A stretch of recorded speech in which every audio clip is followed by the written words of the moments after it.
नमस्कार दोस्तों। पिछले हफ्ते मार्केट ने काफ़ी अच्छा रुझान दिखाया और बड़ी इंटरेस्टिंग बात ये थी कि इंडेक्स लेवल पे निफ्टी ने 24,300 के ऊपर क्लोजिंग दी। हालांकि बुल्स उतनी ताकत के साथ नहीं आए, लेकिन अंत भला तो सब भला, अब फाइनली आ ही गए हैं वो।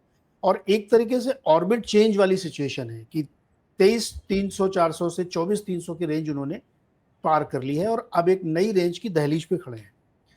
तो अगर ये चेंज हो जाती है तो शायद बड़ी रैली भी हो सकती है, क्योंकि वीकली बेसिस पे बहुत अच्छी प्रदर्शन सारे इंडाइसेस ने दिखाया है।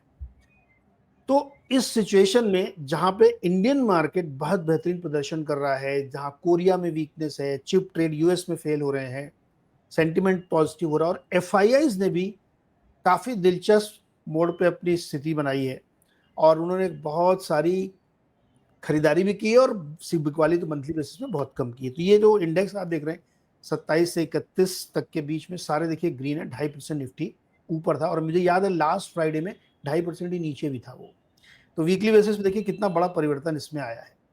एफआईआईज ने 5951 करोड़ की बाइंग की है वीकली बेसिस पे। ये बहुत ही इंटरेस्टिंग फैक्टर है। और जब इसको हम देखते हैं मंथली बेसिस तो जुलाई में केवल 5700 करोड़ की सेलिंग है और सामने खड़े होकर के डीआईज ने 35,000 करोड़ की बाइंग की है।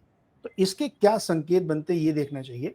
लेकिन एक बड़ी घटना हुई है ऑटो और आईटी सेक्टर में। आईटी को सुनील जी ने कहा था कि शॉर्ट टर्म के लिए पैसा बनेगा, सर्वेन भी कह रहा था बनेगा, और लास्ट वीक 6.7% का रिटर्न आईटी में। जुलाई महीने में 17% की रैली है और 3 महीने में 4.5%। मुझे कितना लगाड़ था और इसको इतना एकदम बदल गया। और ऑटो में भी बहुत अच्छी है। तो ये दो सेक्टर खास तौर पर रडार पे हमारे हैं।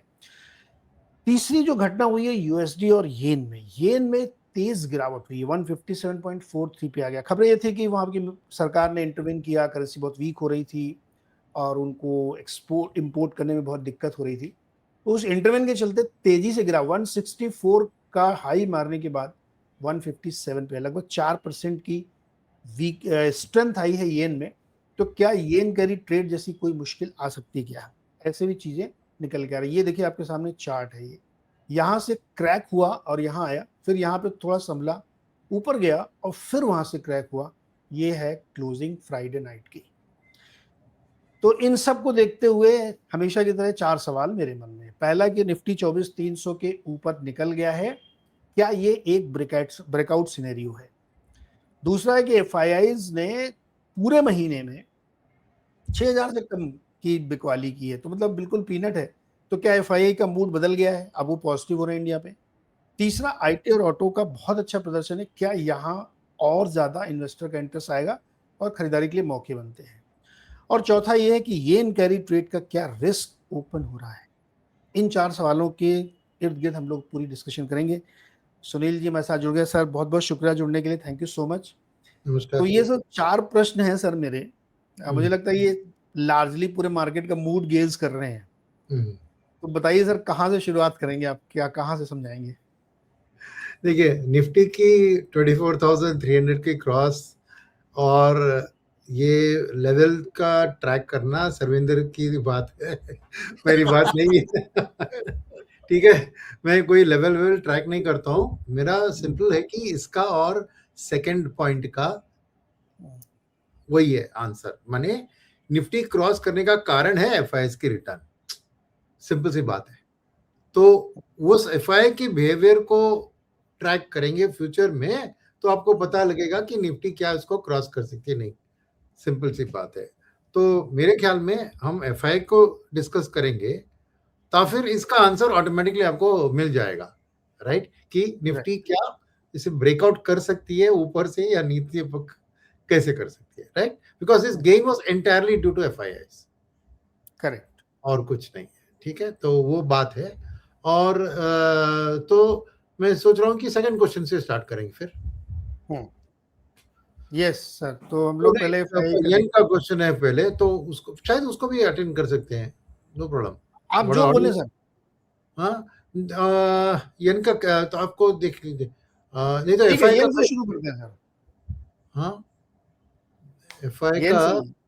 यन से करते हैं ना, ठीक है। हम्म, तो ये यन कैरी ट्रेड जो आपने कहा, मैं थोड़ा सोचा कि समझाऊं लोगों को कि क्या होता है इसमें, क्या रिस्क है। एक टेबल में मैंने यहाँ पर लिखा है कि 1 साल पहले, 6 महीने पहले और अब।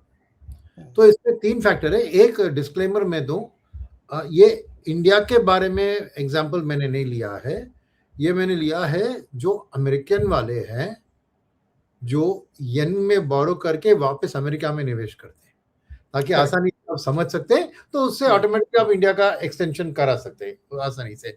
बट वो लॉजिक क्या होता है उनका, ये मैं समझाने की कोशिश कर रहा हूँ। तो फर्स्ट में देखिए, ये यूएस का 10 ईयर यील्ड है। 1 अगस्त लास्ट ईयर में ये 4.2% पे था। उस वक्त में जापानीज का 10 ईयर लोन रेट था 1.55 और उस वक्त करेंसी का रेट था 147 और ये यूएसडी जेपीवाई है, यानी आप समझिए कि आईएनआर यूएसडी से ऑपोजिट है, राइट। तो बिहेवियर में उसका ऑपोजिट है, क्योंकि यूएसडी सामने है, जेपीवाई पीछे है। तो डॉलर की तरह, तो ये अगर बढ़ता है तो ये मत समझिए कि रुपी का बढ़ता है तो उसको कहते हैं वीकनिंग ऑफ रुपी, तो ये ऑपोजिट है। ओके, तो यहां पर जो बात मैं कहना चाह रहा हूं कि सिंपल सी बात है कि एक फॉरेनर यूएस में क्या सोचते हैं कि मैं 1.5% पे जापान में बोरो करूंगा, करेक्ट, और उसको यूएस में निवेश करूंगा, तो मुझे सीधा 4.2 माइनस 1.5 मुझे प्रॉफिट बन गया। अगर 2 चीज है, इंटरेस्ट रेट में कोई बदलाव नहीं आया, यानी मैं बोरो कर रहा हूं, मैं फ्लोटिंग रेट में बोरो कर रहा हूं, तो मेरी बोरिंग रेट भी बढ़ेगी ना। तो फर्स्ट कंडीशन येन कैरी ट्रेड का है कि येन का इंटरेस्ट रेट स्टेबल रहेगा। सेकंड है कि करेंसी भी स्टेबल रहेगी, बिकॉज एक दिन मुझे वो येन वापस करना है उनको। तो अगर मैंने 1 साल का बोरिंग लिया तो 1 साल के बाद मुझे येन रिटर्न करना है। तो मेरी असम्पशन है कि ना ही येन के रेट में बदलाव आएगा बोरिंग रेट में, ना ही करेंसी में बदलाव आएगी। और दशकों से ये हालत थी। इनफैक्ट ये 1.5% ही 1.5% ज्यादा है compare to historical yen rate जो 0 पे था। तो the peak of this was at the time जब येन 0 इंटरेस्ट रेट्स पे चल रही थी, राइट। तो 0 में बोरो करके जो भी यील्ड उसको यूएस में मिले वो मुनाफा। तो अगर वो करेंसी को स्टेबल मान रहा है तो ये क्या ये हेज नहीं कर सकता है? अगर हेज कर दिया समझो पूरा मुनाफा चला गया। तो ये अनहेज्ड ट्रेड होता है जहां पे वो बेट कर रहा है कि मेरी बोरोइंग रेट कांस्टेंट रहेगी थ्रू आउट द 1 ईयर, और सेकंड मुझे यूएस की रेट भी यहां से बढ़ेगी, गिरेगी नहीं, राइट, बिकॉज गिरेगी तो मेरा मुनाफा कम होता है ना, राइट। और तीसरा है कि मेरा येन का जो करेंसी कन्वर्शन रेट है उसमें बदलाव नहीं आना चाहिए। और ये सालों तक ऐसा ही था, क्योंकि जापानीज गवर्नमेंट और जापानीज सेंट्रल बैंक को भी एक 0 इंटरेस्ट रेट पे रखना बहुत दिनों से मुनाफिक था, राइट, और करेंसी का मूव भी उनको फेवरेबल था। तो ढेर सारा, और ये इसका जो वॉल्यूम, टोटल वॉल्यूम है, मैं अगले स्लाइड में दिखाऊंगा आपको बाद में, कि भयंकर है, वर्ल्ड में ये होता है। अब क्या होता है कि इसमें नेचुरली ग्रीडी लोग होते हैं, तो जब मैं खाली यूएस में 4% में क्यों निवेश करूं, मेरे को तो इंडिया में डेट में डालने से 6.25% मिलता है ना। yes. तो एक तरफ ग्रीड आता है कि ये 2 developed market currency interest rate को छोड़कर आप उसके साथ और इमर्जिंग मार्केट का और डेट का रिस्क ऐड करते हो, ठीक है। वो एक तरह से होता है। सेकंड तरह से जहां पे ये प्रॉफिट बनाने की कोशिश करते हैं, जिसका नाम है, जो कोरिया में अभी हावी हुआ है, मार्जिन ट्रेड। यस, ये कोई भी जो निवेश करता है पूरा अपना पैसा खाली लगा के नहीं करता है, यहाँ पे लिवरेज 10 गुना चलती है।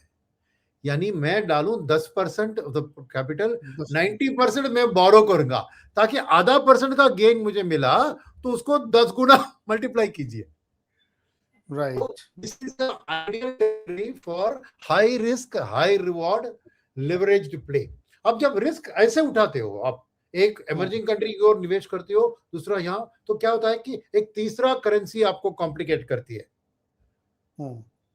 आप अमेरिकन है मगर येन में बोरो कर रहे हो और आप इंडिया में निवेश कर रहे हो, अल्टीमेटली आपको येन को रिपीट करना, येन को रीपे करना है और पैसा वापस डॉलर में लेके जाना है अपने निवेशों को भी देने के लिए, हेज फंड के लिए। तो डबल करेंसी रिस्क लेते हैं।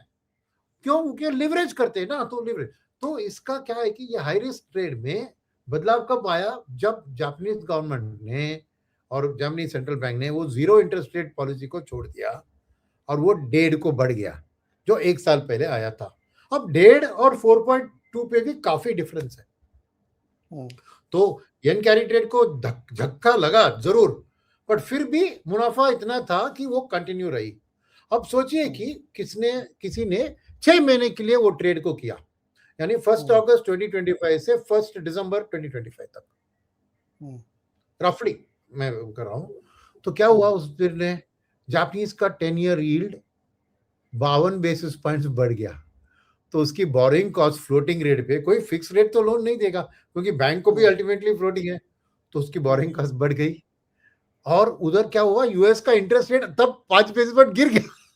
तो दोनों तरफ लगा उनको राइट। मगर अगले 6 महीने में वापस बदला। क्यों? यूएस की इंटरेस्ट रेट्स और भी बढ़ गई, और मगर जापानीज बॉन्ड यील्ड भी बढ़ गई। तो देख रहे कि अगला जो पीरियड है वहां पर 55 बेसिस पॉइंट्स यूएस की ट्रेजरी यील्ड बढ़ गई, सेकंड लास्ट कॉलम देखिए, और Japanese bond yield 73 basis points बढ़ गई। तो again they caught on the wrong foot, right. और किसी ने 1 साल का ट्रेड किया तो क्या हुआ? यूएस का 50 बेसिस पॉइंट्स बढ़ा, मगर जापानीज इंटरेस्ट रेट्स का बढ़त 125 बेसिस पॉइंट्स हुआ। तो ये थी the risk with the yen carry trade, जहां पे ऑलरेडी जो आप कह रहे हैं, आज सवाल पूछ रहे हैं आप, खाली इंटरेस्ट रेट मूवमेंट के कारण ही ये ट्रेड में एक बहुत बड़ा दाग आ गया है कि जापानीज ने अभी हाई इंटरेस्ट रेट्स के ऊपर अपना चाल चला दिया है। तो जहां 1.5 पे थी, अभी वो 2.8 पे आप पहुंचे, ऑलमोस्ट दुगना हो गया है। तो उतना सस्ता नहीं है। तो आज के दिन में किसी के लिए करने के लिए 2.8 जापानीज बोरोइंग रेट और 4.7, तो मेरा डिफरेंस भी कम हो गया ना, बहुत कम हो गया। यस, बहुत कम हो गया। तो अब करेंसी की बात इसमें बीच में आ जाइए। तो थर्ड लाइन में देखिए, अभी करेंसी का क्या हुआ?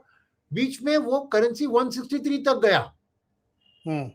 ये मैं 1 अगस्त लिखा हूं, मैं एक्चुअली वो 15 जुलाई का है, ठीक है। 1 अगस्त को वापस करेक्ट हो गया, जैसे आप दिखा रहे थे अपने स्लाइड में। तो इसमें क्या हुआ? आप जो दिखा रहे वो 4% वो था, वो 160 to 157, क्योंकि ये क्या है? ये dollars required to buy 1 Japanese yen है ये, समझिए। तो मुझे पहले $147 चाहिए थी, फिर 156 को बढ़ा, फिर 163 को बढ़ा, अब 163 से 157 गिर गया, right. And that means I need less dollar. तो येन का तो ये जो मूव हुआ है वो उनको और भी, because they have to repay now तो येन, करेक्ट। तो अब क्या हुआ है कि एक तरफ जापानीज इंटरेस्ट रेट्स भी बढ़ रही है और दूसरी तरफ जापानीज करेंसी भी स्ट्रेंथन हो रही है। मुझे ज्यादा देना पड़ेगा डॉलर उसको खरीदने के लिए। तो ये अब एक बहुत हाई रिस्क ट्रेड है।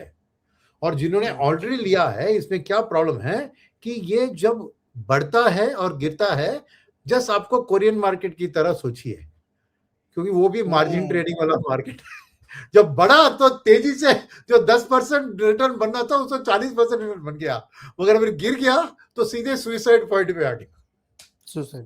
यस, तो दिस इज द थिंग। तो इसको मैंने वर्ड्स में समझाया है।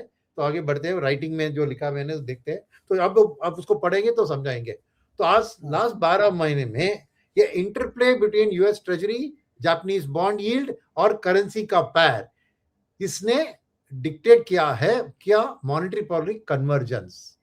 क्या मीनिंग है कन्वर्जेंस? दोनों की मॉनेटरी पॉलिसी एक तरफ चलने लगी, राइट। यूएस का भी टाइटनिंग मोड में जा रहा है, जापान का भी टाइटनिंग मोड में जा रहा है। तो वही डेंजर है। तो as Bank of Japan steadily has abandoned its ultra loose stance, पहले उनका बहुत लूज स्टांस था ना। और फेडरल रिजर्व भी क्या हो रहा है? इन्फ्लेशन बढ़ रही है, बॉन्ड यील्ड बढ़ रही है और एक्सचेंज रेट, ये 3 फेजेस में जो मैंने दिखाया उधर, लास्ट अगस्त, फिर दिसंबर, फिर अगस्त, राइट। तो अगले स्लाइड में जाएंगे तो राइट, स्ट्रक्चरल कंप्रेशन क्या हुआ है? When Japanese bond yields were near 0%, any move in US translated 1:1 in Japanese movement, यानी जब जापान 0 पे था, अगर 10 बेसिस पॉइंट यूएस ट्रेजरी बढ़ी तो जापानीज बॉन्ड यील्ड भी 10 बढ़ती थी। एक परफेक्ट कोरिलेशन था उन दिनों में। लास्ट ईयर क्या हुआ, treasury yields 50 basis points over the year, 4.2 to 4.7, but Japanese yield have gone 120 basis points. तो ये नैरो हो गया ना यील्ड गैप। तो ये फंडामेंटली एक यील्ड का बफर जो था वो अनवाइंड हो रहा है, right. So that is the biggest risk around the Japanese interest. Next slide में आगे जाएंगे तो देखें तो क्या है कि ये dramatic shift occurred in the Japanese fixed income market, क्योंकि उधर इन्फ्लेशन बीओजे के टारगेट के ऊपर कंसिस्टेंटली रहने के कारण उन्होंने पॉलिसी रेट्स पहले 0 था, फिर लेट 2025 में उन्होंने 0.75 रीच किया, और अब और साथ में उन्होंने क्वांटिटेटिव टाइटनिंग भी किया, लिक्विडिटी को विड्रॉ किया मार्केट से by reducing their purchase of the bonds, right. तो 10 year Japanese bond yield late 2025 में 2% क्रॉस किया और 2.8 तक जाने लगा, तो एक रेजिम का शिफ्ट हो गया उधर। तो डोमेस्टिक जापानीज डेट उनके इन्वेस्टर्स के लिए अट्रैक्टिव बन गए। उसके पहले क्या होता था, एक बड़ी जापानीज इंस्टीट्यूशन उधर 0% यील्ड में डालने के सिवाय वो जाके अमेरिका में निवेश करता था, अब वो पैसा वापस जापान आने लगा। तो नेचुरली क्या हो गया, उनके लिए exporting capital to US treasury बंद होकर केम बैक टू जापान, तो डॉलर उनका जापानीज येन स्ट्रेंथन होने लगा। तो ये है interplay between the bond market and the currency market. पहले पैसा अमेरिका को जाता था इसलिए येन प्रेशर पे था, अब वापस पैसा डॉलर से येन में आने लगा बिकॉज उनको 2.8% यील्ड मिल रहा है, तो हैप्पी है, विदाउट करेंसी रिस्क 2.8 मिल रहा है एक जापानीज इंस्टीट्यूशन को, पेंशन फंड ऐसे को। तो ये इसके कारण करेंसी भी स्ट्रेंथन होने लगी। अभी आगे बढ़ते हैं, राइट। तो अब फेड की रीप्राइसिंग और ये जापानीज इंटरवेंशन के बीच में जाके अटक गया ये ट्रेड, राइट। तो क्या हुआ, 160 तक रैली हुआ जैसे आपने ग्राफ में भी दिखाया। फिर उसके बाद जापानीज गवर्नमेंट ने आके इंटरवीन किया, जापानीज सेंट्रल बैंक ने इंटरवीन करके करेंसी को स्ट्रेंथन किया, राइट। बट ये आर्टिफिशियल स्ट्रेंथनिंग है, बिकॉज क्या हुआ, ये मिनिस्ट्री उधर जाके उनको they want to prevent it, because Japanese को स्ट्रेंथनिंग प्रिवेंट करना है। क्यों? बिकॉज उनके एक्सपोर्ट ओरिएंटेड का इकोनॉमी है, जितना उनका करेंसी वीक रख सकते हैं तो भी एक्सपोर्ट कॉम्पिटिटिव होगा ना। जापान 100% एक्सपोर्ट ओरिएंटेड है ना, उनके लोकल डिमांड कुछ नहीं है, सब 70 के ऊपर है, सब एवरेज एज 65-70 है। डोमेस्टिक डिमांड क्या हुआ है, तो उनका पूरा ये है कि कैसे हम वीकेंड करें करेंसी को। मगर अगर पैसा वापस जापान में आ रहा है because institutions are rolling back, तो स्ट्रेंथनिंग ऑटोमेटिक है। तो मेरे ख्याल में ये बहुत बड़ा एक करेंसी का रिस्क है अभी, जो पहले नहीं था एशियन ट्रेड के लिए। और अभी आगे नेक्स्ट स्लाइड में देखेंगे कि past year has demonstrated that USD Japanese can no longer be taken based on US economic strength. पहले ये था कि यूएस के स्ट्रेंथ के बेसिस पर वो करेंसी मूव करता था, बट अभी Japanese yields multi decade high में है, तो cushion for any short yen carry trade has shrunk. तो कुछ भी sudden move in US yield, unexpected hawkish entry from bank of Japan, भयंकर अनवाइंडिंग। और ये जब अनवाइंडिंग होगा कैसे होगा, लिवरेज ट्रेड का अनवाइंडिंग होगा। तो ये मार्केट के लिए बहुत बड़ा रिस्क है, वर्ल्ड वाइड मार्केट्स के लिए बहुत बड़ा रिस्क है, राइट। तो आगे बढ़ते हैं नेक्स्ट स्लाइड में। तो ये कितना बड़ा है, total yen borrowed global cross border exposure between 1 to 4 trillion. कई लोग इतना वाइडन देते हैं तो इसमें एक एक्यूरेट नंबर मिलना मुश्किल है, बट एस्टिमेट्स है, किसी ने लोएस्ट एस्टिमेट दिया 1 ट्रिलियन, किसी ने डाला 4 ट्रिलियन, ठीक है। बट इंडिया के बारे में आए हैं तो दो तरफे होता है यहाँ पर। क्या है, एक होता है कि जापानीज ऑरेंज फंड्स जो इंडिया में निवेश करते हैं वो कैरी ट्रेड नहीं है, ट्रू, वो अपने ही देश में बोरो करके इधर निवेश कर रहे हैं, तो उसका कुछ लेना देना नहीं है। तो यहां देखकर अरे येन में बोरे, उसका वेस्ट, बिकॉज उसको there is no currency risk, वो सीधा 2.8% जापानीज गवर्नमेंट का यील्ड है, यहां पर 6.8% है, 4% कैरी ट्रेड उसको सीधा मिलता है ना। तो उसमें उतना उसको फिक्र करने की जरूरत नहीं है। मगर ग्लोबल मैक्रो फंड्स जो जापानीज लिवरेज को लेकर इंडियन एसेट्स को होल्ड कर रहे हैं, वो है रिस्क, और उसका एस्टिमेट मैंने देखा कहीं पे कि इक्विटी और डेट दोनों मिलाकर 2 to 2.5% of our total FPI AUM, which is about 900 to 950 billion equity plus debt put together, right? तो उसका 2 to 2.1 लेंगे तो 20 billion to 22 billion is the risk that unwinding होने पर ये पैसा निकल सकता है इंडिया से, राइट? मगर ये 20 to 20 बिलियन आपको लगेगा बहुत बड़ा नंबर है, मगर not really, because if you look at it, next slide में हमारे पास डोमेस्टिक बाइंग का, डीआईआई का बाइंग का जो है almost average 40 to 50,000 crore, SIP book 30,000 crore है, लमसम 10,000 करोड़, फिर ईपीएफओ का पैसा भी आता है, तो ऐसी चीजों को ऑब्जर्व करने का ताकत है हमारे पास। तो मेरे मन में वर्ल्ड मार्केट के लिए बहुत बड़ा झटका हो सकता है अगर ये बहुत एडवर्स बन गया तो, बट इंडिया के लिए we should be able to manage. Second है कि हमारे यहाँ पर इंडिया ने करेंसी रिस्क के बारे में, we have not allowed our country people to borrow excessively outside the country in Japanese yen. ठीक है, जैसे एफआईआई कर रहा है जापानीज येन की बोरोइंग करके, इंडियन कॉर्पोरेट्स को भी सोचा आएगी ना, मैं ईसीबी भी जापानीज येन में लूंगा ताकि मुझे वो बेनिफिट मिले, बट इंडिया में we don't allow that so much strict capital. ऐसा क्यों करते हैं? ये तो फायदा कर सकते हैं, नहीं कर सकते हैं, मगर रिस्क अल्टीमेटली देश को है ना, रिस्क करेंसी का एडवांस मूवमेंट से ज्यादा आपको येन देना पड़ेगा, तो देश को सप्लाई करने पड़ेगा। कॉर्पोरेट अपना बैलेंस शीट को रुपए में देखेगी। देखिए, अगर एक एक्सपोर्टर येन कैरी ट्रेड कर रहा है तो चलता है, मगर एक एनबीएफसी यहाँ बोरो कर रही है उधर, उसका कोई एक्सटर्नल एक्सपोजर नहीं है, वो उधर बोरो करके रुपए में लैंड कर रही है और एडवर्स करेंसी मूव हो गया तो वो कहां से हेज करेगी, उसका नुकसान में होगा, नेट इंटरेस्ट मार्जिन नेगेटिव हो जाएगा ना। यस, बिकॉज इंडियन कंपनीज जो ईसीबी रेज करती है टू इन्वेस्ट, लाइक ओएनजीसी ने किया टू इन्वेस्ट इन ओएनजीसी विदेश, टू इन्वेस्ट इन वेनेजुएला, तो वो ठीक है, वो आउटसाइड कंट्री एक्सपोजर ले रहे हो, मैनेज कर सकते हो, but if you are taking that money and lending in India और putting back in India, then it's a country के लिए रिस्क है। Forget about the corporate, corporate को तो रिस्क है ही, मगर country is worried about the dollar that you have to pay out, ultimately it comes down to that, no foreign currency to pay out. So इसलिए हमने LRS, cross country leverage, सबका हमने cap रखा है। और इस बार भी जब लिबरलाइजेशन किया था आरबीआई गवर्नर ने, ईसीबी के लिए भी आधा कवरेज उन्होंने प्रॉमिस किया था कि हम पिकअप करेंगे पीएसयूज के लिए, याद होगा आपको, right? So this is a big risk for the country. So हमारी जो कंट्रोल्स है उसके कारण देश के लिए ये येन कैरी ट्रेड का अनवाइंडिंग होगा तो उतना इफेक्ट हमारे ऊपर एज ए इकोनॉमी, ये स्टॉक मार्केट रिलेटेड नहीं है, ये आउटसाइड स्टॉक मार्केट करेंसी के ऊपर जो इम्पैक्ट है उसके बारे में मैं कह रहा हूँ, राइट? तो वो एक बात है। तो अल्टीमेटली टू समराइज अगले स्लाइड में, राइट, आरबीआई का रिफर्स भी है, वो भी एक कंफर्ट फैक्टर है अल्टीमेटली टू सप्लाई, राइट? तो यही थी वो येन कैरी ट्रेड के बारे में। तो $40 बिलियन आ गया एफसीएनआर, मगर 40 बिलियन कुछ नहीं है भैया, अभी तो 2 महीने हैं और आएगा। कहाँ गया?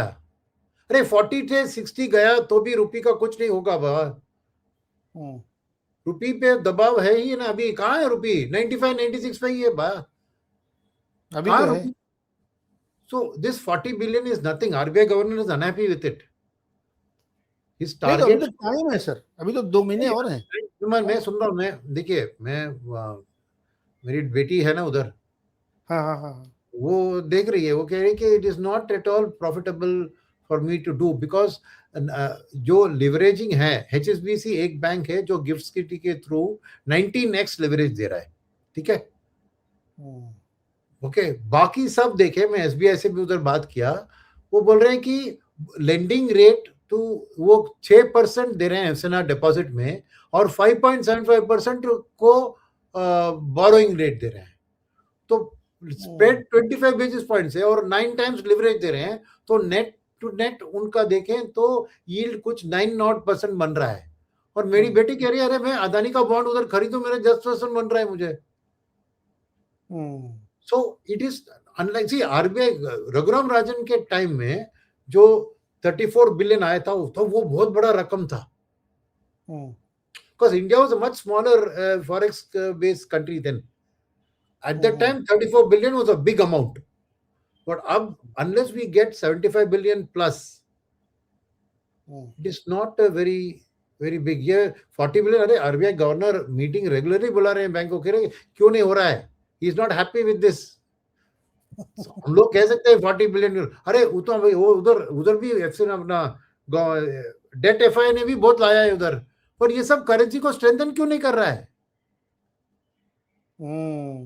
सोच लीजिए ना, करेंसी कहाँ गया? उधर के उधर ही है। और 1 ईयर फॉरवर्ड प्रीमियम अभी भी 2.91% पे है। तो अभी भी मान रहे हैं कि 3% करेंसी वीकन होगा एक साल में। करेक्ट। सो ये 40 बिलियन सब कहने के लिए अच्छा है, बहुत बड़ी बड़ी नंबर है, मगर आप सोच लीजिए कि this is the required amount, because oil का बिल में ही हमारा इतना डॉलर की रिक्वायरमेंट बढ़ गई है, राइट? ऑयल ऊपर है सर। हाँ, ऑयल भी ऊपर है, नीचे नहीं आ रहा है वो। नहीं, वो तो वही बोल रहा हूँ। तो ये इंडियन करेंसी का मैं कहूंगा कि सितंबर 30 तक आरबीआई और भी धक्का देगा, तो डेफिनेटली ये 40 बिलियन जो है 50-60 बिलियन तक तो जा सकता है।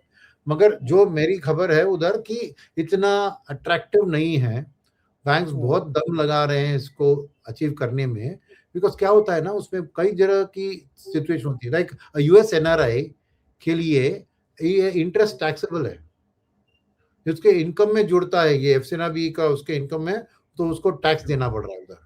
सेकेंड, आप सोच रहे हैं कि बोरोइंग करें, पर ये सब उनके लिए लेवरेज्ड बोरोइंग में आता है, तो अगर वो दूसरा कोई लोन लेना जा रहा है तो उसकी क्रेडिट रेटिंग हर्ट होती है। तो एक इंडिविजुअल के मैं बोल रहा हूँ एनआरएस के लिए, और उनको दिस समवेयर यूएस की जो इंटरेस्ट रेट्स है वो बहुत हाई है ना अभी। अरे बिना कोई रिस्क लिए मुझे 4.7% यूएस में मिल रहा है, राइट? तो वो भी मैं लिवरेज करूंगा तो वो भी मुझे 7-8% तक ले जाएगा। अब इंडिया कंट्री का रिस्क लेकर मुझे 9-10% से नहीं चलेगा ना। तो एचएसबीसी जो कर रही है 19x, उससे मैंने सुना कि 14-15% डॉलर रिटर्न बनता है। मगर वो भी क्या है कि उनका भी एक कंट्री लिमिट है और वो जल्द फुल हो रहा है। उनके भी क्रेडिट ऑफिसर का एक लिमिट दिया गया है उनको इंडिया के लिए गिफ्ट सिटी के जरिए, तो वो लिमिट वो, because this is only bank which is very aggressive in this, HSBC bank. बाकी इंडियन बैंक जो है, देखिए इक्विटास बैंक, ऐसे छोटे छोटे बैंक, यस बैंक, ये सब 7% दे रहे हैं मगर लिवरेज नहीं दे रहे हैं। So you got to lend also, no? Then only you can make that extra margin money. क्योंकि और ultimately see हम इंडिया में बैठे कहते हैं कि इंडिया जरूर रीपेमेंट डिफॉल्ट नहीं करेगी, okay, but just go back in time ना, तो 1991 या फिर जब हमने गोल्ड को गिरवी रखा, तो एक फॉरेनर एनआरआई हम कह रहे हैं कि वो इंडिया में अल्टीमेटली उसके इंटरेस्ट इंडिया में है, तो उसके लिए प्रॉब्लम नहीं है। मगर not all NRIs are looking to settle back in India. ये खाली अपने गल्फ वाले एनआरआईज है जो काम के लिए जाते हैं। एक अमेरिकन एनआरआई और इधर जो है वो इंडिया के बारे में थोड़ा बहुत उसके पेरेंट्स के लिए पैसा भेजेगा, बट वो अपने लाइफ को रिटायर होकर यहाँ सेटल होने की नहीं बात करता है। तो उसके लिए इंडिया भी एक रिस्क बेसिस पे इवेल्युएट करता है। ये मैंने बात किया, मेरे कजिन्स भी बहुत सारे हैं, सबसे मैंने बात किया इसके बारे में, अरे क्या, अरे इतना इंडिया बेस्ड बोलता है, दूसरा कि India is not a risky country, क्या बोल रही हो तू? वो बोल रहा है इंडिया एक दिन हो सकता है कि ऐसे कि इंडिया कैन नॉट पे द डॉलर और डॉलर को फ्रीज करेगी। ऐसा नहीं कि रीपे नहीं कर पाएगी, वो बोलेगी डॉलर नहीं दूंगा मैं रुपए में इधर इंडिया में दूंगा, तो क्या फायदा? Correct. These are the risks. But तो मेरा मानना है कि ये रोरिंग सक्सेस होने पर अभी तक 70-75 बिलियन होना था, बहुत पुश हो रहा है इसमें। और क्या हो रहा है कि ये भी हो रहा है कि एग्जिस्टिंग एफसीएनआरबी को क्लोज करके फ्रेश डाल रहे हैं, समझ रहे हैं? क्योंकि मैंने लास्ट ईयर एफसीएनआरबी लिया, मुझे खाली 4% रिटर्न मिला या 5% मिला, और उसको मिलना क्या, उसको प्रीमेच्योरली मैं क्लोज करके फ्रीज करूंगा। तो अब आप दिखाएंगे उसको कि मेरा आ गया है। एक्चुअली नेट बेसिस में तो नहीं आया, रिन्यू कर रहे हैं हम, तो पता नहीं है। देखिए मैं ऐसे ही मैं विदाउट एन एविडेंस में आई डोंट वांट टू से दिस, पर सिंपल सी बात है ना, सोचिए ना, मैंने 3 साल पहले डाला था, अब जाके मैं उसको रीप्राइस करूंगा, इस बैंक के उठाकर दूसरे बैंक को दे दूंगा। सर होम लोन में हम लोग करते हैं कि नहीं करते हैं? होम लोन जब गिर जाता है तो पुराना वाला 2-3 हजार रुपए दे करके नीचे करा लेते हैं। तो देखिए तो और मेरा सिंपल सा, ठीक है, look at the end result ना। अगर ये 40 बिलियन और फिर एफआईएस का जीसेक में भी कह रहे हैं कि इतना बिलियन आ गया, तो ये सब का असर कहाँ दिखना है आपको? करेंसी में दिखना है ना। ट्रू। करेंसी कहाँ पे है? Yes currency is not strengthened tremendously. Weakening को प्रिवेंट किया है हमने। सर, वीकली और मंथली क्लोजिंग वीकेस्ट है करेंसी की, तो हम लोग चार्ट में डिस्कस भी कर चुके हैं। तो इसका सचमुच कोई बहुत बड़ा फायदा हुआ ही नहीं है। एग्जैक्टली। तो ये सब पीआर के लिए कहेंगे हम, 40 बिलियन आ गया, ये आ गया, वो हो गया, फलाना फलाना। और इसका कॉस्ट सोचिए भैया, 1 मिनट सोचिए। Yes. RBI is guaranteeing the swap, correct? ये एक्चुअल सर मैंने रुपी आपको अगर 104 पे जाती है तो देश के लिए नुकसान सोचा आपने? यस। कस्टमर के लिए नुकसान नहीं है। बैंक्स को भी आरबीआई ने कहा कि मैं प्रिंसिपल कंपोनेंट को हेज कर लूंगा आपके लिए, इंटरेस्ट कंपोनेंट आप देख लो। तो बैंक्स के लिए भी एक रिस्क है करेंसी का डिप्रिसिएशन, क्योंकि इंटरेस्ट जो देते हैं उसका हेजिंग नहीं कर रहा है आरबीआई उनके लिए। इंटरेस्ट उनको that then prevailing dollar rate पे उनको कन्वर्ट करके देना है कस्टमर को। सर प्रिंसिपल रेंटेड मनी से करेंसी को स्ट्रॉन्ग कैसे करेंगे? And someone has to bear that cost end of the day eventually. See there is no free lunch in the yes. Market, right? अब free lunch होता है कब होता है कि कुछ अनएक्सपेक्टेड चीज के कारण रुपी स्ट्रेंथन होता है 3 साल के बाद। ये ये तो मतलब बड़ा मुश्किल काम है। तो ये है। ओके, करेंसी का डिस्कस कर लिया। अब आते हैं आपकी एफआईआई वापस आ गए क्या? तो मेरा मानना है कि देखिए एफआईएस का रुख जरूर बदला है, बिकॉज मैंने डेरिवेटिव्स बुक को स्टडी किया है। ओके, तो लास्ट वीक का बाइंग देखें तो 2 दिन में मैक्सिमम था बाइंग। एक वेंसडे को 3,000 करोड़ था और थर्सडे को 4,000 करोड़ था। फ्राइडे को थोड़ा सॉफन हो गया वो, पर ये मंथ एंड एक्सपायरी का वीक था। तो वो मंथ एंड एक्सपायरी का एक पैसिव रीबैलेंसिंग होता है, फिर शॉर्ट कवरिंग डेरिवेटिव्स बुक का होता है कि क्या हुआ। तो मैंने डेरिवेटिव्स का मूव देखा। यस, एफआईएस ने 2,66,000 करोड़ नेट शॉर्ट मंडे पे थे और by the end of the week वो 1,73,000 पे आ गया, यानी 94,000 कॉन्ट्रैक्ट को उन्होंने कवर किया। क्या? तो नेचुरली ये नेक्स्ट स्लाइड में देखेंगे कि ये move, okay, yes, that a shrinking FII book is therefore a bullish technical signal, but only if it reflects genuine conviction and not mechanical settlement. अभी वो सच्चाई हमें पता नहीं है, मगर वीक लॉन्ग कंसिस्टेंट रिडक्शन जो शॉर्ट बुक में हुआ है, इट सजेस्ट कि पार्शियल एटलीस्ट उनका कन्विक्शन है कि इंडिया स्टोरी है। और दूसरी बात जो है, विक्स जो एक क्रिटिकल फैक्टर होता है एफ&ओ मार्केट के लिए, वो करीबन फ्लैट था। तो ये लो वॉलिटी क्या कहता है? ये मार्केट का कॉन्फिडेंस बताता है, राइट? वॉलिटिलिटी लो है, मगर कॉम्प्लेसेंसी भी कह सकते हैं आप, बिकॉज ये कुछ कुशन ही नहीं है कि अगर क्रूड स्पाइक हो गया या फेड और अग्रेसिव हो गया उधर तो ये फट से पलट सकता है। ओके, तो अगले स्लाइड में इसको मैंने डिस्कस किया है कि risk comes from the macro transmission chain. अगर Fed is leaning towards another rate hike, pushes the 10-year higher, फिर यूएस और इंडिया का जो डिफरेंशियल है वो नैरो हो जाएगा। देखिए इस हफ्ते ही देखिए क्या हुआ है। देखिए इंडिया का जीसेक 6.833 पे एंड हुआ, यूएस का 4.737, तो गैप 209 बेसिस पॉइंट्स है। हफ्ते के बिगनिंग में 217 था। तो ये गैप रिड्यूस होने के कारण क्या होता है कि आपको जो कैरी येन ट्रेड में हम कैरी की बात कर रहे थे ना, अगर कोई अनहेज्ड पोजीशन लेना चाहता है तो उसकी कैरी का रिटर्न कम हो रहा है,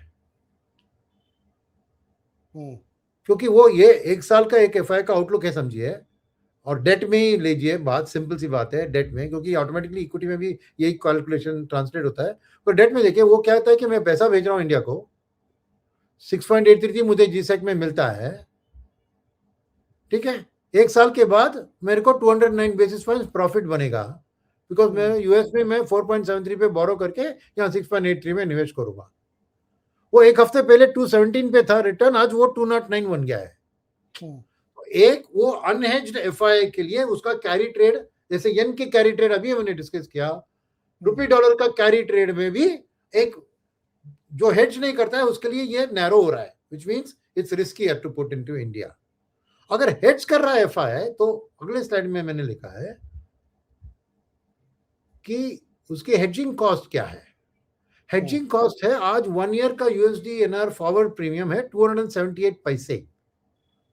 तो अगर उसका divide by the spot rupee rate करते हैं तो 2.92% आता है हेजिंग कॉस्ट एक साल का। तो मैं फुली हेज करूंगा तो मेरा हेजिंग कॉस्ट 2.92 है, मेरा रिटर्न 2.09 है, यानी मुझे 83 बेसिस पॉइंट्स का नुकसान है, राइट। तो ऐसे फुल्ली हेज एफआई में आऊंगा ही नहीं ना। और जो मैं हेज नहीं करने वाला मेरे लिए वो नैरो हो रही है। और फेड अगर रेट हाइक और भी करती है तो उसका इंपैक्ट आपको शॉर्ट टर्म में करती है मगर लॉन्ग टर्म में भी दिखेगा, तो मेरा कैरी ट्रेड और भी बंद हो जाएगा, unless RBI also does rate hike. वो भयंकर बात है, उस पर नहीं जाते हम। ठीक है, करना पड़ेगा। सर यूएस की 30 ईयर मॉर्गेज बॉन्ड यील्ड 5.21 हो गया है, 5.23। तो अभी चैलेंज बहुत ज्यादा उधर हो गया है। हाँ, अपनी तो भी नेक्स्ट वीक 5 अगस्त को है पॉलिसी। इनके सामने प्रॉब्लम क्या है कि पहले यूएस की हो जाती फिर इनकी होती, तो प्रीएम्प्ट करना बड़ा मुश्किल है। अब अगली सितंबर में है उनकी, तो आप समझ नहीं पा रहे केविन वॉश क्या करेंगे। Kevin wash is taking risk. But Kevin wash clear है ना, वो बोलता है कि मैं गाइडेंस ही नहीं दूंगा। तो स्पॉट भी तो कुछ नहीं कर रहे हैं वो। तो अभी देखिए, हमने जब देखा जिस दिन पॉलिसी आई कि परफेक्ट रेसिपी थी कि कोई भी नॉर्मल सिचुएशन में रेट हाइक होना चाहिए था। आपका core PC, inflation, job market, economy सब हीटेड है। रूटीन में तो आपका 2% टारगेट से कितना ऊपर चल रहा है, तो आपको बढ़ा देना चाहिए। आप नहीं बढ़ा रहे हैं, आप कह रहे हैं अच्छा उन्होंने डॉट प्लॉट खत्म कर दिया है तो इसलिए कोई गेस भी नहीं कर सकता अब। तो वो तो खुद ही रिस्क ले रहे हैं। मैंने तो यहां तक कहा है कि ये पॉलिटिकल रिस्क है कि ट्रम्प कह रहे हैं घटाओ, तो घटाऊंगा तो नहीं लेकिन बढ़ाऊंगा भी नहीं। That's why I am saying Kevin wash is taking risk. 30 years वाली जो बड़ी है ना सर, वो नीचे नहीं आती इतनी आसानी से। नहीं, he is not taking risk. He is actually keeping his bosses happy. क्या रिस्क ले रहा है वो? या हाँ, ये बात सही है। बॉस को खुश कर रहा है तो उसको क्या है अभी। तो ट्रम्प से कह रहे हैं कि लोग मुझे रेट हाइक करना है, मैं नहीं कर रहा हूँ। वही आप समझिए कि बहुत बड़ा मैं आपके लिए एहसान कर रहा हूँ। पर्सनली अपने आप को डिरिस्क कर रहे हैं, इकोनॉमी को रिस्क में डाल रहे हैं। तो दैट इज अ प्रॉब्लम। और ये भी देखिए, मैंने देखा S&P 500 का इस साल का अर्निंग्स फोरकास्ट पिछले महीने 24% ईपीएस ग्रोथ था, इस महीने 27% बढ़ गया है भैया। करेक्ट। तो इकोनॉमी तेजी से चल रही है तो उधर उनको रेट हाइक करना ही है। No doubt about it. तो क्या करें अब, उसके ऊपर क्रूड का भी रिस्क है एफआईएस के लिए। तो सोचे तो 90 पर टिका है तो ठीक है, मगर ये अगर वापस कुछ 100 के ऊपर जाने की करता है तो ये एफआईएस की वापसी, रिटर्न वापसी होगी, वापस इंडिया से निकालो पैसा। तो ये मेरे ख्याल में आपको एक लास्ट वीक एक एक्सेप्शनल वीक था, मंथ एंड था, रोलो और जो चीज थी कि इंडिया के बारे में कि इंडिया को शॉर्ट करो, उसका लॉजिक थोड़ा कम हुआ है, वो मानते हैं। यानी इंडिया एक रेकलेस शॉर्ट था कुछ महीने पहले से, देखिए वॉर की शुरुआत से ही इंडिया कर रहे शॉर्ट करना है तो इंडिया को करो, ये उनकी सोच थी, वो घट रही है। तो क्लियरली उनकी एटीट्यूड टुवर्ड्स इंडिया की अभी ये मार्केट आसानी से हम शॉर्ट कर सकते हैं, वो एटीट्यूड बदल गई है। मगर क्या निवेश करने वाली मार्केट है ये there is a gap between the two. तो मैंने क्या दिखाया आपको कि शॉर्ट्स कम हुए हैं, और वो शॉर्ट कम होते हैं तो मैंने इंडेक्स का शॉर्ट दिखाया। सिमिलरली स्टॉक में शॉर्ट कवरिंग किया तो वो बाइंग दिखती ना। See, if I have to cover my short, I have to buy the stock in the market. No. Right तो स्टॉक शॉर्टिंग ऑटोमेटिकली आपको कैश बाइंग में दिखेगी. तो डेफिनेटली उनकी आउटलुक टुवर्ड्स इंडिया की इंडिया अभी एक विदाउट रिस्क शॉर्ट मार्केट नहीं है. ये सोच में बदलाव आ गया है. मगर क्या एफआईएस वापस आ गए, जो आपकी सवाल है, यानी फ्रेश कैश डालने वाली मार्केट है, मैं सोचता हूं कि अभी वो वक्त नहीं आया है. एक रिस्क उसमें और बताता हूँ मैं जरा आपको. ये वाला पॉइंट आपने बहुत अच्छा रेस किया कि जो विक्स है हमारा वो बहुत ही लो है. मैं जब इस तरह विक्स देखता हूँ तो मुझे लगता है कि मार्केट एकदम फियरलेस है. Yes. उसको कुछ भी नहीं पड़ी है, छोटा सा भी कुछ हुआ है ना तो बहुत बड़ा हो सकता है वो. इसमें नुकसान क्या होता है ऑप्शन ट्रेडर का. प्रीमियम जैसे कोलैप्स होते हैं ना फिर वो कि वो समझ नहीं आता किसी को. तो ये बहुत नीचे विक्स भी बहुत बड़ा रिस्क होता है. एक्चुअली इसमें जो मंदड़ियां हैं, जो बेयर्स है ना, उनको बहुत मजा आता है. एकदम विक्स आपने नीचे कर रखा है कि हल्का सा कुछ हुआ ना तो भयानक तेजी इसमें उनके प्रीमियम में जाती है. तो इसलिए ये मैं हमेशा कहता हूँ कि बहुत low VIX is not good thing. क्योंकि आप फेयरलेस हो गए, आपको डर ही नहीं है मार्केट में कुछ नहीं हो सकता. मैं जो सोच रहा हूँ वैसे ही होगा, वो भी खराब है उसमें. अब आते हैं सर आईटी और ऑटो में. सुपरस्टार सेक्टर है सर.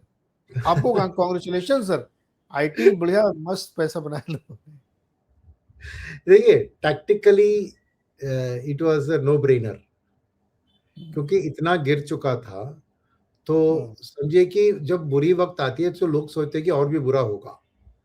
तो कोई नहीं सोचता है कि अरे कुछ राहत भी मिलेगी ना. अभी इसमें क्या राहत मिली कि दो तीन चीज. एक वो गगनयान वाला हमने पिछले शो में भी डिस्कस किया था. उसने आईटी का ओवरसोल्ड टेरिटरी में आ गया करके वो यूएस में उन्होंने कॉल लिया था. फिर अभी जेफरीज ने क्या किया, उन्होंने आईटी को अंडरवेट से न्यूट्रल में बदल दिया. और वो खाली इंडियन आईटी के लिए नहीं, वर्ल्ड वाइड के लिए. तो इसलिए उधर एक्सेंचर, सेल्सफोर्स, ऐसी जो भी आईटी सर्विसेज कंपनीज है, उन सब में 10 से 15% का रैली हुआ है भैया. Correct. So that is the rally which has also hit IT here. कि ओवरसोल्ड टेरिटरी है. और इसमें एक भी और चीज है, मैंने कहा ना आपको, इंडेक्स फ्यूचर में शॉर्ट कवरिंग हुई है, स्टॉक फ्यूचर में भी शॉर्ट कवरिंग हुई. तो आईटी में भी lot of FIRs would have shorted IT. तो उसका शॉर्ट कवरिंग यहाँ पर रिटर्न में दिख रहा है. राइट. तो मेरे मान में क्या है, IT is a perfect traders play, क्योंकि इसमें स्टॉप लॉस और बुक प्रॉफिट रख के आप इसको प्ले कर सकते हो. बट अभी भी मेरे ख्याल में ये ग्रोथ सेक्टर में अभी नहीं आया है. ये वैल्यू सेक्टर है.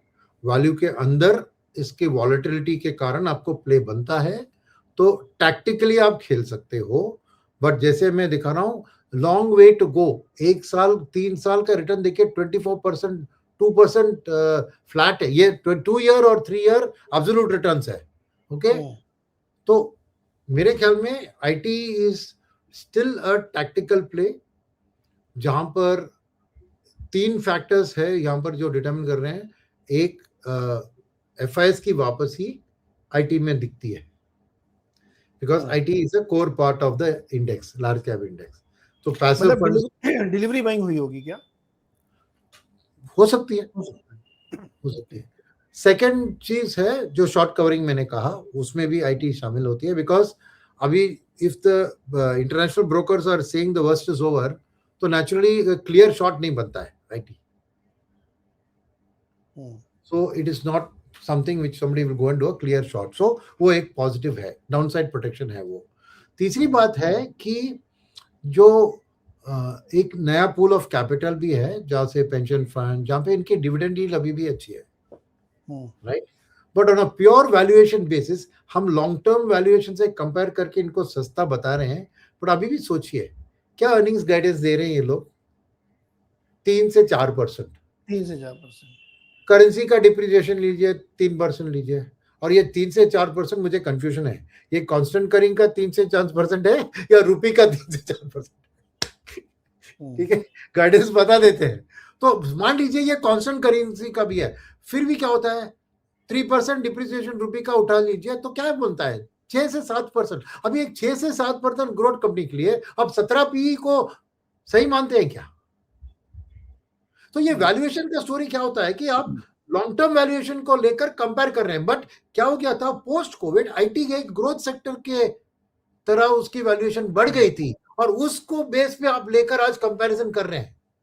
अगर आप पोस्ट कोविड को हटाकर प्रीवियस 10 इयर्स ऑफ आईटी को ले लें, that is from 2020 to 2010, it will not look like so cheap the valuation.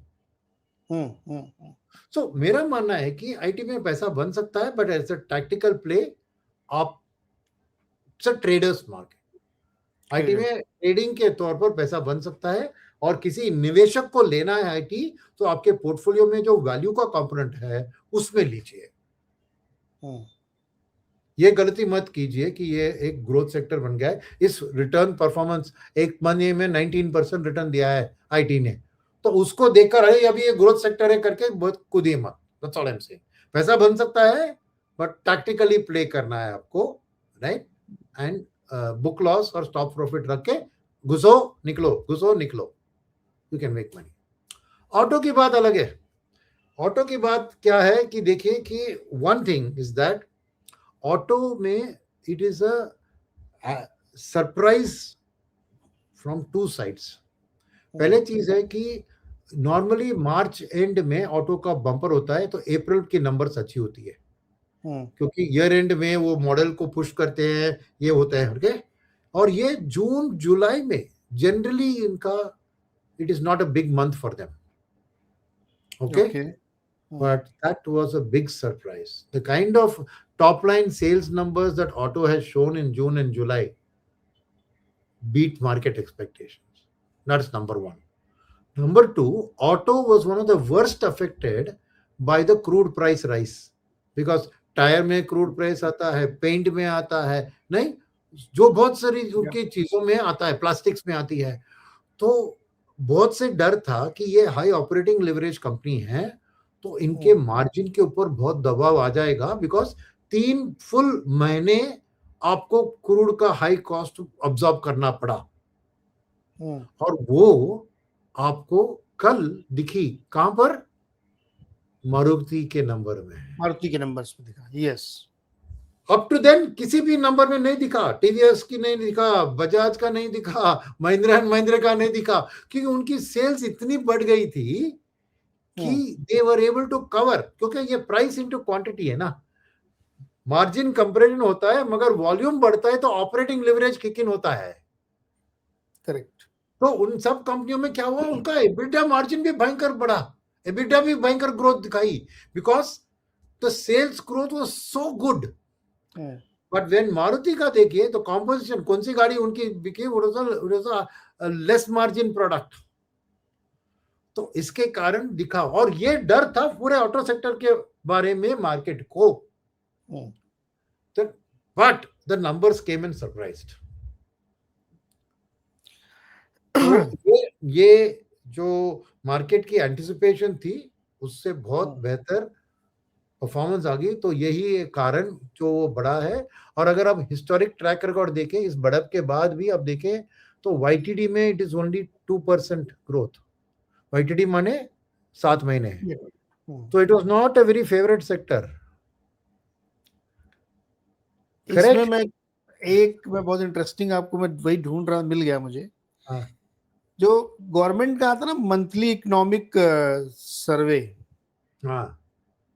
उसमें अगर आप देखेंगे ना सर कि मंथली इकोनॉमिक रिव्यू जो जुलाई तक का है, उसमें क्या दिखाया गया है कि जो ऑटो सेक्टर की ग्रोथ है ना वो बहुत ही शानदार चल रही है लगातार, YOY हाईएस्ट है वो टिल मई। लेकिन जब आप मंथ ऑन मंथ देखेंगे तो इट इज कमिंग डाउन, चूंकि लास्ट ईयर सितंबर में जीएसटी रिवाइज किक इन हुआ था। करेक्ट। तो जब आप YOY देखते हैं ना तो आपको बहुत बड़ा जंप दिखेगा, लेकिन अभी 3 महीने आप रुकिए, 2 महीने रादर रुकिए, आपको एकदम फ्लैट एंड ग्रोथ दिखेगी। तो जो ऑटो में मैं अभी ये गवर्नमेंट का नंबर है, ये मतलब ऐसा नहीं कि सीएम का या फाटा का हो, इट्स अ गवर्नमेंट नंबर। आप देखिएगा जो मंथली इनका इकोनॉमिक वो डेटा आता है, वो मैंने देखा तो मुझे लगा यार ये तो मतलब वेरी इंटरेस्टिंग। मैं आपको पढ़ के सुनाता हूँ, मैंने तो उसको रीड किया। तो अब चूंकि डेटा अपने अपने हिसाब से हर आदमी लिख सकता है, तो सरकार ने भी वाई वाई लिखा, बट आप उसको मंथ ऑन मंथ देखिए ना, क्योंकि वो जीएसटी का आपने डिस्काउंटिंग ही नहीं लिया है। तो उसकी वजह से मुझे लगता है कि ऑटो सेक्टर में थोड़ा सा यहाँ पे रिस्क होना मांगता है। मैं आपको दिखा रहा हूँ, जैसे हाँ ऑटो सेल्स नंबर देखिए, डोमेस्टिक ऑटो सेल्स है इनकी जो Q4 FY26 में आई है 23%, एंड Q1 27 में आई है 14.9। सो YOY जब आप देखते हैं इसका Q4 FY26 का, तो आपको हाईएस्ट ग्रोथ दिखती है। लेकिन जैसे ही आप Q1 27 में आते हैं, वो 10% नीचे दिखती है 15% पे। और चूंकि पिछले बार के जो Q4 को आप कंपेयर कर रहे हैं, उसमें जीएसटी किक इन है। तो जब आप Q2 नंबर आप देखेंगे, तो YOY वो फिर वही उसी लेवल पे पहुंच जाएगा 7%। So I am not very convinced in auto, क्योंकि इसमें जो नंबर्स दिख रहे हैं हमें, वो उस तरह के नंबर नहीं दिख रहे हैं। हमको जीएसटी का असर दिख रहा है, वो होना भी चाहिए था। सबसे ज्यादा बेनिफिट तो जीएसटी का ऑटो में ही हुआ है, उसका फायदा उठा हुआ है। एक खाली इसमें सिल्वर लाइनिंग है कि फेस्टिवल सीजन शुरू हो जाएगा सितंबर अक्टूबर से, तो गाड़ी वाड़ी लोग खरीदते हैं। लेकिन कंसिडरिंग पेट्रोल डीजल इतना महंगा है इस समय, कितनी बिकेगी पता नहीं, देखते हैं वो कितना सपोर्ट इसको कर पाता है। तो ऑटो की स्टोरी में आपने सही कहा कि वाईटीटी 2% है ये। Very true. सो ये शार्प बाउंस बैक हुआ है, तो it's a good time to book profits. Yes, नहीं देखिए 20% अगर किसी में एक महीने में आपको रिटर्न मिलेगा, आप क्यों नहीं प्रॉफिट बुक करोगे? नहीं, इसका एक महीने ट्रेडर्स में तो ऐसे ही सोचते हैं। इसका नहीं, जैसे ऑटो का नहीं, ऑटो का आईटी में आईटी नहीं, आईटी में वही बोला, टैक्टिकल कॉल जिन्होंने लिया उनका अच्छा पैसा बना है, ब्यूटीफुल। तो उनको भी बुक प्रॉफिट करके निकालना है। सही वही कह रहा हूँ ना। सी अभी क्या है ना, आईटी में तो बात यह है कि देखिए डाउनसाइड रिस्क बहुत ज्यादा नहीं है, अनलेस और एक एआई वाली धमाका आती है।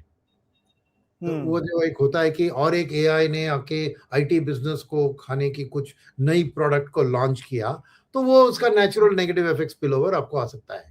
मगर एक बात मैं कहना चाह रहा हूँ, अच्छा एक बात मैं बहुत व्हाट्सएप में ये देख रहा हूँ और बहुत सारे लोग भी मुझसे पूछ रहे हैं कि IT is a beneficiary of the anti-AI trade. So I want to say no, because we have different pool of capital है भैया। AI वाले ग्रोथ को ढूंढ रहे हैं, IT कहां से ग्रोथ स्टोरी हो गया? India as a market is a AI hedge market. IT as a sector is not a AI hedge. True. I want to clarify this because बहुत सारे इंडिया AI hedge है, because हमारी diversified है, 2-3 stock के ऊपर depend नहीं करती है हमारी मार्केट। AI बिल्कुल नहीं है, तो नेचुरली AI के ऊपर है। बट ये IT सेक्टर के लिए रेलेवेंट नहीं है, because it is not a sector which कि अगर AI में मेरे को लग रहा है कि बहुत बढ़ गया, अभी करेक्शन हो रहा है, मैं क्यों जाके वो पैसा IT में डालूं? मैं किसी और ग्रोथ सेक्टर को ढूंढूंगा ना। अच्छा, ग्रोथ कैपिटल आईटी के लिए मेरे ख्याल में ग्रोथ कैपिटल तो बंद हुआ है, टैक्टिकल वैल्यू कैपिटल और टैक्टिकल प्ले कैपिटल अभी चालू है। उस इंडस्ट्री में जब कोई जैसे कोफॉर्ज करने की कोशिश कर रहा है, बहुत सारे एक्विजिशन करके ये करके एक बहुत बड़ा एआई में दाव लगाएंगे, तब वो एआई के कारण ग्रोथ कैपिटल उसको आ सकता है, not as AI hedge, right. पर वो दिन अभी बहुत दूर है, बाकी टाइम लगेगा उसमें। तो मेरे ख्याल में जैसे आपने कहा ऑटो में शायद प्रॉफिट बुकिंग का वक्त आया, और आईटी में जिन्होंने एंटर करके प्रॉफिट बुक किया वो भी प्रॉफिट में है, वो भी बुक कर सकते हैं, और फ्रेश एंट्री के लिए टैक्टिकली आप एंटर कर सकते हैं, not a problem, but keep a very clear stop loss and book profit. पैसा बन सकता है उसमें बाय डूइंग इट। ओके, तो ये थी कुल आज की चर्चा। जैसे हमने दो स्पेसिफिक सेक्टर, ये इनका ट्रेड का रिस्क है कि नहीं है, और एफआईआई वापस आए हैं कि नहीं आए हैं, या आएंगे कि नहीं आएंगे, इन सब पे हमने डिस्कशन किया। और चूंकि मंथ एंड का वीक था तो इसलिए काफी कुछ उसके हिसाब से भी था। अगस्त शुरू हो चुका है, फिल्म सीरीज तो शुरू हो चुकी है, फ्रेश नए मूड में हम लोग जाएंगे, तब देखेंगे क्या होने वाला है। नेक्स्ट 3 मंथ बहुत इंपॉर्टेंट होंगे मार्केट के लिए सर। बहुत सारे ट्रिगर हैं, इन अपना पॉलिसी भी है, मानसून का अपडेट भी आएगा, फेस्टिवल सीजन किक इन होने लगेंगे मंथ एंड के आसपास से, तो बहुत सारी चीजें खट रही होंगी। और अर्निंग सीजन भी कंप्लीट हो जाएगा 10-15 तारीख तक, तो हम लोग पूरा असेसमेंट उसका भी लेंगे। नेक्स्ट वीक सर कर सकते हैं अर्निंग वाले पे? नेक्स्ट वीक अर्निंग कर सकते हैं, या नेक्स्ट वीक आरबीआई पॉलिसी होगा? नेक्स्ट वीक हाँ, आरबीआई पॉलिसी होगा 5 को। 5 ना, तो उसको डिस्कस करेंगे। अर्निंग्स का देखते हैं, प्रोग्रेस देखते हैं, नहीं तो वो ये क्या उसका अगले वीक में भी कर सकते हैं। उसके अगले में करेंगे, अगले हफ्ते आरबीआई करते हैं, क्योंकि वो कुछ रेट में नहीं करते तब भी उनकी कमेंट्री बड़ी इंपॉर्टेंट होगी, जिसको बहुत डिस्कस इंपॉर्टेंट। ओके, करना और चाहिए। नेक्स्ट वीक में वो भी करते हैं। और जी मानसून का भी आई थिंक 15 अगस्त के बाद मानसून का कोई असर नहीं होगा, कोई हाँ, सोइंग सीजन कंप्लीट हो जाएगी। यस, तो आई थिंक वो दोनों करेंगे तो ठीक होगा, वी कैन कवर। परफेक्ट। तो अगले हफ्ते हम लोग इन सब पे डिस्कस करेंगे और देखेंगे क्या होता है, और अगले हफ्ते मार्केट किस तरह से बिहेव करता है, सारी चीजें अगले हफ्ते हम लोग तय करेंगे। तब तक के लिए बहुत बहुत शुक्रिया, thank you so much sir.